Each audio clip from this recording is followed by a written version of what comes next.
અમદાવાદ સ્થિત આગમ cancer સેન્ટરે cancer દર્દીઓ તથા તેમની સંભાળ રાખનારાઓ માટે કેન્સર અવેરનેસ મીટિંગનું સફળ આયોજન કર્યું હતું.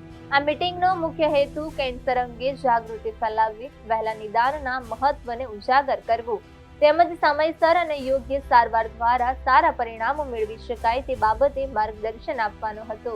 વસ્ત્રાપુર સ્થિત કલ્યાણમ કોમ્યુનિટી સેન્ટર ખાતે યોજાયેલા આ કાર્યક્રમનું નેતૃત્વ આગમ કેન્સર સેન્ટરના સિનિયર મેડિકલ ઓન્કોલોજિસ્ટ ડોક્ટર આશીષ કૌશલે કર્યું હતું. કાર્યક્રમ દરમિયાન કેન્સરના પ્રારંભિક લક્ષણો, નિવારક પગલાં તેમજ ઉપલબ્ધ આધુનિક સારવાર વિકલ્પો અંગે વિસ્તૃત માહિતી આપવામાં આવી હતી.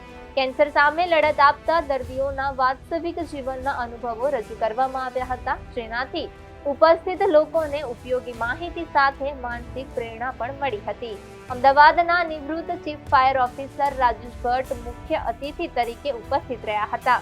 તેમણે કેન્સર સામે લડી રહેલા દર્દીઓ અને તેમના પરિવારજનો માટે જાગૃતિનું મહત્વ તેમજ મજબૂત સહાયક વ્યવસ્થાની આવશ્યકતા અંગે પોતાના વિચારો વ્યક્ત કર્યા હતા.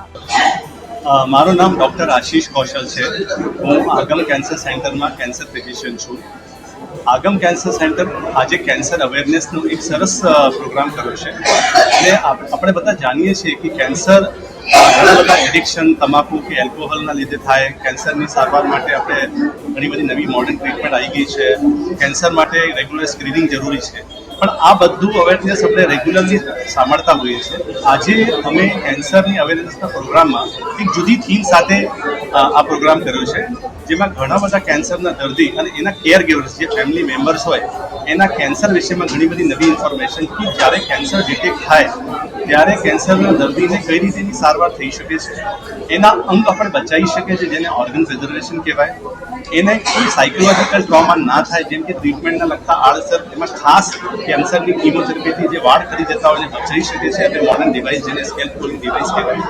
કેન્સરના દર્દી કે એના ફેમિલી મેમ્બરને કેન્સરના લગતા કોઈ જેનેટિક રિસ્ક કે એને કોઈ વારસાગત કેન્સર થવાનો રિસ્ક છે કે નહીં, એના માટે અમે એ લોકોને એજ્યુકેટ કર્યા કે જેનાથી ફેમિલીના બીજા મેમ્બર કે એના ભાઈ કે એના બહેન કે એના દીકરી, એના સન, એને કેન્સર થવાનું રિસ્ક છે કે નહીં, એના માટે નવી નવી ટેસ્ટ આવી ગયા છે, જેનેટિક મ્યુટેશન એનાલિસિસ, એ બધી અમે એને એજ્યુકેટ કરી.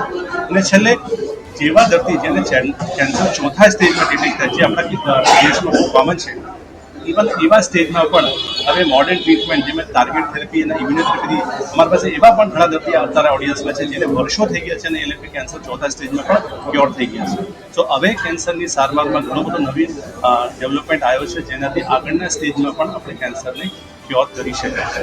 સર, ખાસ કરીને